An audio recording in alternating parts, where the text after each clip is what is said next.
తెలంగాణ రాష్ట్ర ప్రభుత్వం గ్రూప్ 1 ఉద్యోగాల నియామక కొలువుల జాతరని ఏర్పాటు చేసి ఈ కార్యక్రమంలో నాతో పాటు ఉప ముఖ్యమంత్రి వర్యులు బట్టి విక్రమార్క గారు, రెవెన్యూ శాఖ మంత్రివర్యులు మిత్రులు పొంగులేటి శ్రీనివాసరెడ్డి గారు, హైదరాబాద్ ఇన్ఛార్జ్ మంత్రివర్యులు మిత్రులు పొన్నం ప్రభాకర్ గారు, సహచర మంత్రివర్గ సభ్యులు జూపల్లి కృష్ణారావు గారు, మిత్రులు మంత్రివర్గ సహచరులు వాకిటి శ్రీహరి గారు, రాజ్యసభ సభ్యులు, లోక్సభ సభ్యులు, శాసనమండలి సభ్యులు, శాసనసభ్యులు, వివిధ కార్పొరేషన్లకు సంబంధించిన చైర్మన్లు, ప్రభుత్వ సలహాదారులు, తెలంగాణ రాష్ట్ర ప్రభుత్వ చీఫ్ సెక్రటరీ గారు, వివిధ శాఖలకు సంబంధించిన అధికారులు, పోలీస్ శాఖకు సంబంధించిన ఉన్నతాధికారులు, రేపటి తెలంగాణ భవిష్యత్తుకు పునాదులు వేయబోతున్న 562 మంది యువ మిత్రులందరికీ మనస్ఫూర్తిగా అభినందనలు తెలియజేస్తున్నా. అప్పుడప్పుడు కొంతమంది మిత్రులు అడుగుతుంటారు, తెలంగాణ ఎక్కడున్నది, తెలంగాణ ఎట్లా ఉంటుంది అని. ఆ మిత్రులందరికీ నేను ఒక్క మాట చెప్పదలుచుకున్నా, తెలంగాణ ఇక్కడనే ఉంది, తెలంగాణ ఇట్లనే ఉంటుంది.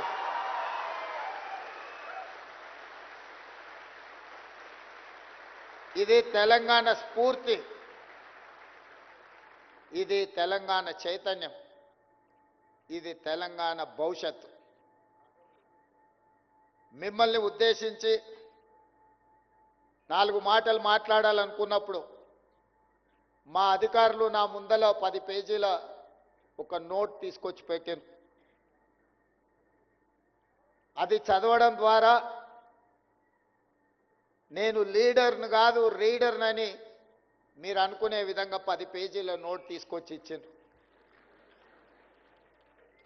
నేను ఒక మాట చెప్పదలుచుకున్నా, మీరు నా కుటుంబ సభ్యులు, తెలంగాణ కుటుంబంలో మీరు భాగస్వాములు. మీరు నేను మాట్లాడుకోవడానికి అధికారులు రాసిచ్చిన నోటు ఇతరుల ఆలోచనలో నాకు అవసరం లేదు.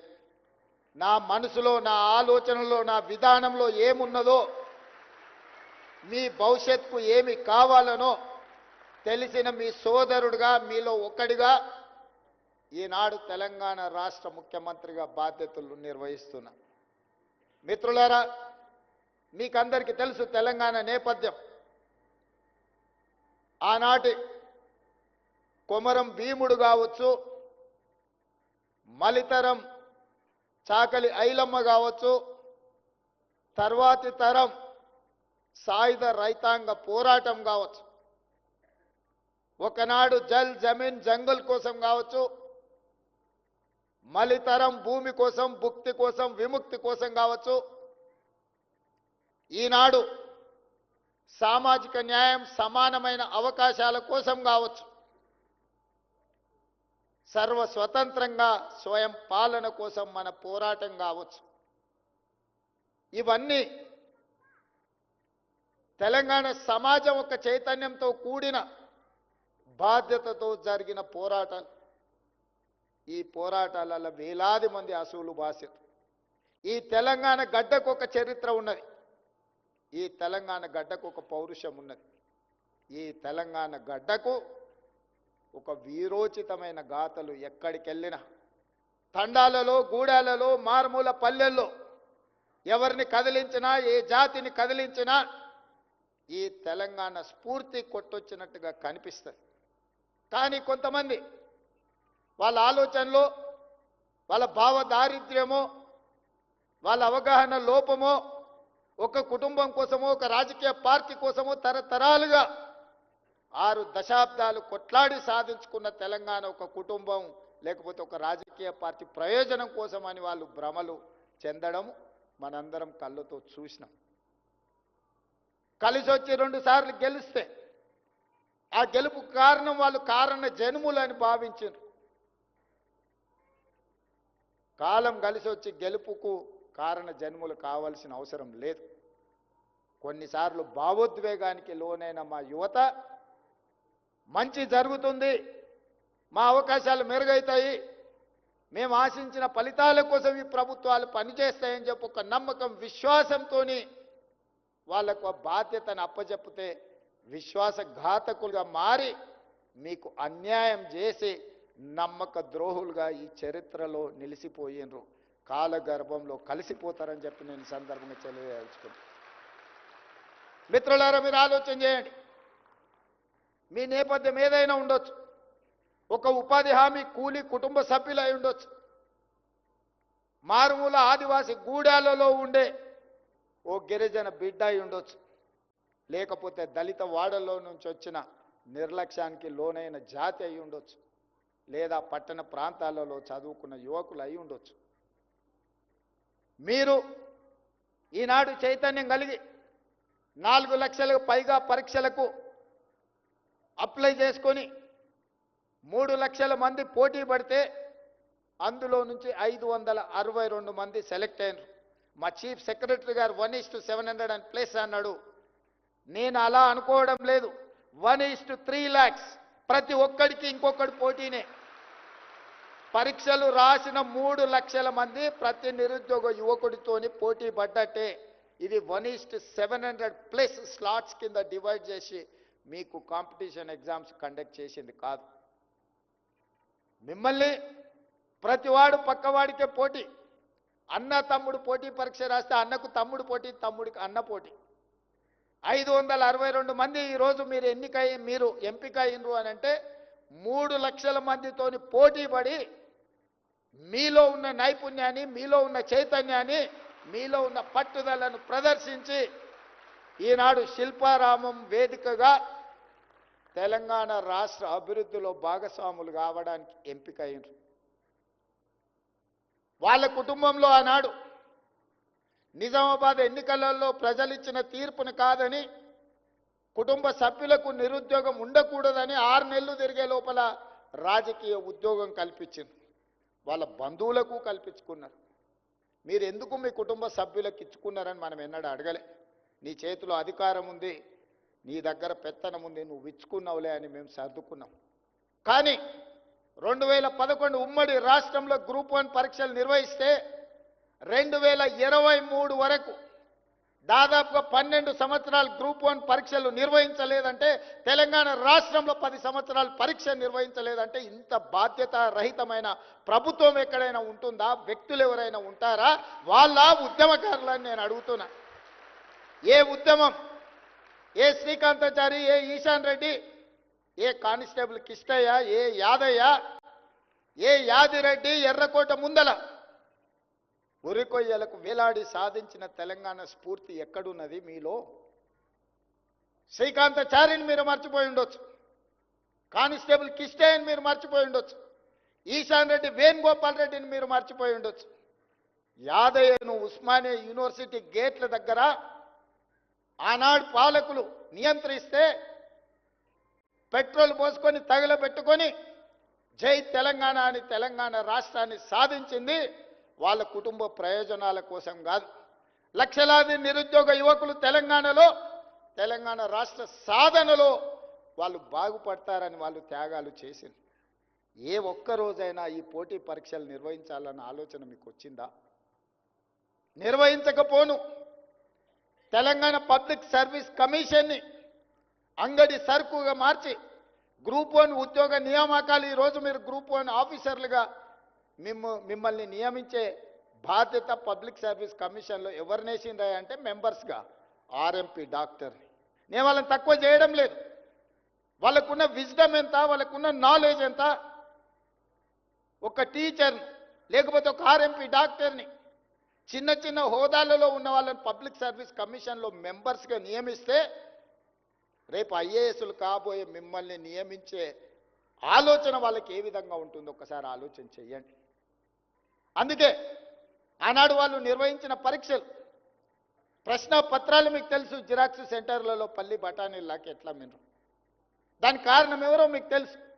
నేను లోతుగా వెళ్ళాల్సిన అవసరం లేదు, చైతన్యం కలిగిన యువకులు మీకు అందరికీ తెలుసు. నేను బాధ్యత తీసుకుని ఎంబడే బాధ్యత కోసం కొట్లాడినప్పుడు బాధ్యత తీసుకున్న తర్వాత ఒక మాట చెప్పిన, పబ్లిక్ సర్వీస్ కమిషన్ని యూపీఎస్సీ కంటే ఉన్నతంగా నాణ్యత ప్రమాణాలతో కూడుకున్న విధానాన్ని అవలంబిస్తాము. పబ్లిక్ సర్వీస్ కమిషన్ చైర్పర్సన్ కావచ్చు, మెంబర్స్ కావచ్చు, మీకంటే ఉన్నత హోదాలో ఉన్నవాళ్ళు ఉంటే మీ నియామకాలలో మంచి జరుగుతుంది, మీ ఆలోచనను పసిగడతారు, మీ తెలివితేటలని అభినందిస్తారని చెప్పి రిటైర్డ్ డీజీపీ మహేందర్ రెడ్డి గారిని పబ్లిక్ సర్వీస్ కమిషన్ చైర్మన్ చేశారు. జేఎన్యూ రిజిస్ట్రార్ని, ఒక ఐఎఫ్ఎస్ ఆఫీసర్ని, ఒక గ్రేడ్ 1 మున్సిపల్ కమిషనర్ని, ఈనాడు ఐఏఎస్లను ఐపీఎస్లను, ఒక యూనివర్సిటీ వైస్ ఛాన్సలర్ని ఈరోజు పబ్లిక్ సర్వీస్ కమిషన్లో సభ్యులుగా నియమించడం జరిగింది. ఇవన్నీ రాజకీయ పునరావాస కేంద్రాలు కాదు, ఇది తెలంగాణ పునర్నిర్మాణం. ఈ తెలంగాణ పునర్నిర్మాణంలో భాగస్వాములు కావాల్సిన మిమ్మల్ని ఎంపిక చేసేవాడు ఆర్ఎంపీ డాక్టర్ అయితే ఆలోచన ఎట్లుంటుంది, ఒక ఐఏఎస్ ఆఫీసర్ అయితే ఆలోచన ఎట్లుంటుందో మీరు ఒక్కసారి ఆలోచన చేయండి. అందుకే పబ్లిక్ సర్వీస్ కమిషన్ని ప్రక్షాళన చేసినాం, పరీక్షలు నిర్వహించినాం. కొంతమందికి నచ్చలేదు, వాళ్ళు వాళ్ళ కుటుంబ సభ్యుల అభ్యున్నతే తప్ప ఇతరుల బాగోగుల గురించి వాళ్ళకి ఆలోచన లేదు. అన్ని ప్రయత్నాలు చేసి కడుపు నిండా విషం పెట్టుకొని మిమ్మల్ని దెబ్బతీయాలని కుట్ర చేసింది. ఎన్ని ప్రయత్నాలు చేసినో అన్ని రకాలుగా ప్రయత్నం చేసింది. కానీ నిజాయితీతో ఒక మంచి సంకల్పంతో ఈ కార్యక్రమాన్ని నేను నా మంత్రివర్గ సహచరులు చేపట్టినాం. నాకు దేవుడి పట్ల నమ్మకం, విశ్వాసం ఉన్నది. మంచి చేస్తే తప్పకుండా మంచి జరుగుతుందనే నమ్మకం నాకున్నది. కొంతమంది 2 కోట్లు 3 కోట్లు 5 కోట్లు తీసుకొని రేవంత్ రెడ్డి ఉద్యోగాలు అమ్ముకున్నాడని చెప్పారు. నేను అడుగుతున్న, ఇక్కడున్న 562 మంది ఎన్నికైనా ఎంపికైనా మిమ్మల్ని గుండెల మీద చేసుకొని చెప్పండి, ఎవరితోనైనా ఛాయ్నైనా తాగానా? మీకోసం కొట్లాడిన. డిసెంబర్ 3, 2023 నాడు నా ఎన్నికల ఫలితాల రోజు కూడా నేనంత ఆందోళనగా లేను. ఏది జరిగేది ఉంటే అది జరుగుతుందని. కానీ మీ నియామకాల విషయంలో అంతకంటే ఎక్కువ ఆందోళనతోని, ఏకాగ్రతతోని మీ భవిష్యత్తు కోసం కొట్లాడినా. మీ భవిష్యత్తే మన భవిష్యత్తు, మన భవిష్యత్తే మన తెలంగాణ భవిష్యత్తు. రాబోయే రోజుల్లో తెలంగాణ రాష్ట్రం దేశానికి ఒక తెలంగాణ మోడల్ కావాలి అంటే ఆ తెలంగాణ మోడల్ మీరే. అందుకే ఎవరు ఎన్ని కుట్రలు చేసినా, ఎన్ని కేసులు వేసినా, ఎన్ని రకాలుగా తప్పుడు ప్రచారం చేసినా వాటన్నిటిని కూడా ఓపికగా దిగమింగుకున్నాం. ఎందుకంటే ఒక సంకల్పం పనిచేసేటప్పుడు లక్ష్యమే మన ముందుండాలి తప్ప. అర్జునుడు చేప కన్ను అందరికీ చాలా కనిపించినాయి, ఒక అర్జునుడికి మాత్రమే చేప కన్ను కనిపించింది, అందుకే కొట్టగలిగాడు. నాకు కూడా మీ భవిష్యత్తు, మీ తల్లిదండ్రుల కళ్ళల్లో ఆనందం చూడాలని గూడాలలో మారుమూల పల్లెలో ఉపాధి హామీ కూలికి పోయి రూపాయి కూడబెట్టి కోచింగ్ సెంటర్లలో మిమ్మల్ని చదివించారు. ఇవాళ కోచింగ్ సెంటర్ల కుట్ర కూడా మీరు అర్థం చేసుకోవాలి.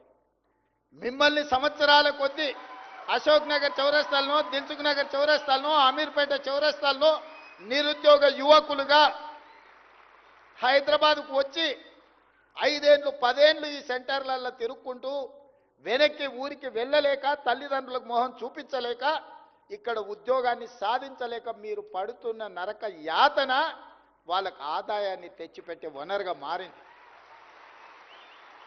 ఇవాళ కేసులు వేసిన వాళ్ళు వాళ్ళ వెనకాల ఉన్న న్యాయవాదులు ఎవరో చూడండి.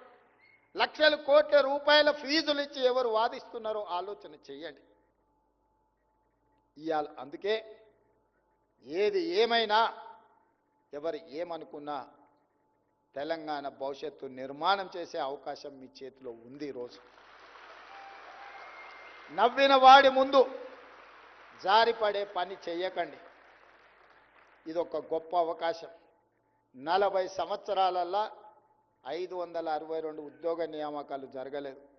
2011లో నోటిఫికేషన్ ఇస్తే 2018లో నియామకాలు జరిగినాయి. అంటే 7 సంవత్సరాలు పట్టింది.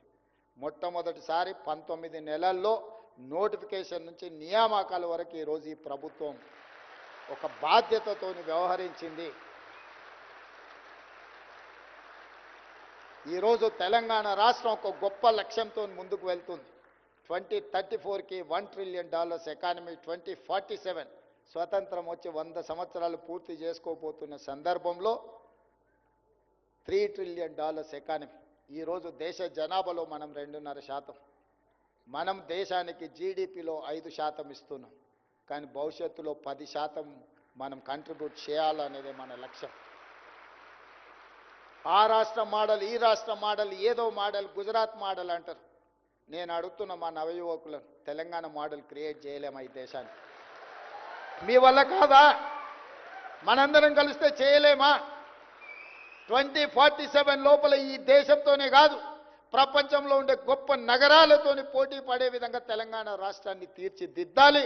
ఆ లక్ష్యంగా మనం పని చెయ్యాలి. ఈ రోజు నుంచే మీరు మీ మనసులో ప్రతిజ్ఞ తీసుకోండి. తెలంగాణ రాష్ట్ర పునర్నిర్మాణంలో భాగస్వాములు కావాలి. చివరగా ఒక్క మాట, అప్పుడప్పుడు మా రామకృష్ణారావు గారు, మా బట్టి గారు నేను మాట్లాడుకుంటుంటాం. రాజకీయ నాయకులకు, ప్రభుత్వ ఉద్యోగులకు ఒక సిమిలారిటీ ఉంది. ప్రభుత్వ ఉద్యోగంలో కానీ రాజకీయాలలో చేరినప్పుడు చాలా గరం ఉంటారంట. కొంతకాలం అయినాక కొంచెం నరం అవుతారంట. ఇంకొంతకాలానికి బేషరం అవుతారంట.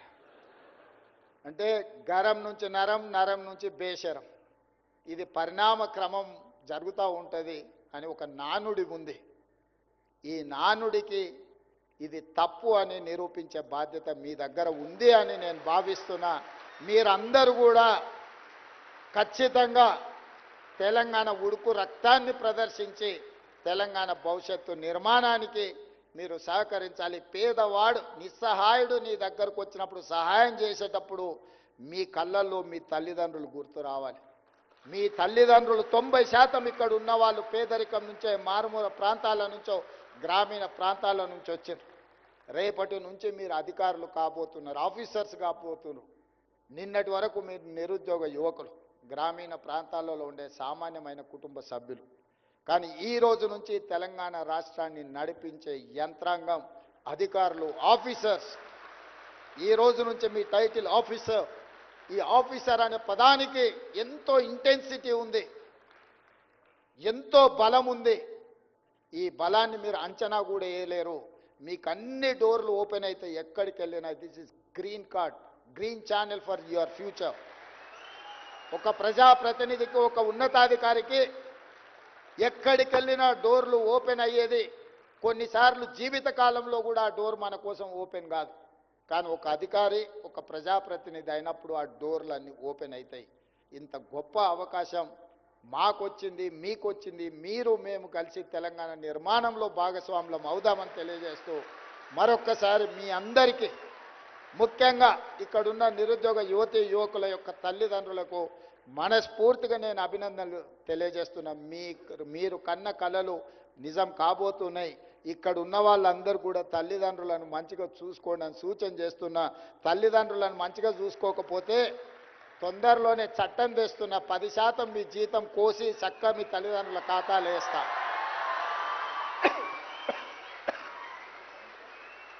మీ భవిష్యత్తు కోసమే సర్వం ఒడ్డి, మీకోసమే సర్వం త్యాగం చేసిన తల్లిదండ్రులను గుండెల్లో పెట్టి చూసుకొని భుజాల మీద పోయాల్సిన బాధ్యత మీదే.